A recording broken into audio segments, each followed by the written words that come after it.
सदियों से गाय और बैल ग्रामीण परिवारों का अभिन्न अंग रहे हैं। शायद ही कोई ऐसा ग्रामीण परिवार था जिसके यहाँ कोई पशु ना हो। गाय बैल होना गर्व की बात होती थी और हर सुबह की शुरुआत गाय का दूध निकाल परिवार के सभी सदस्यों और बच्चों को ताजा दूध पिलाकर होती थी। परंतु वह एक समय था और वह समय अब बीत गया है।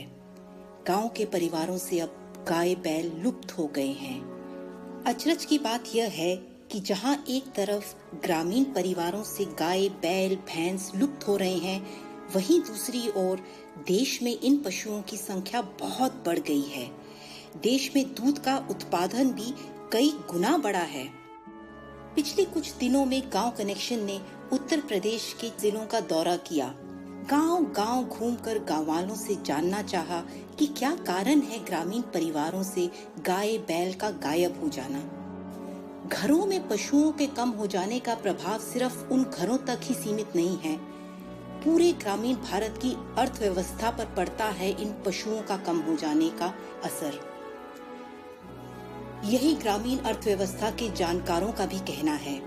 इसीलिए ग्रामीण परिवारों में पशुओं की संख्या कम होना देश के लिए एक बहुत बड़ी चुनौती है, खास करके कि कोरोना महामारी में जब गांव में व्यवसाय ठप हो गए हैं, रोजगार की समस्या है और पेट्रोल डीजल के दाम तेजी से बढ़ रहे हैं।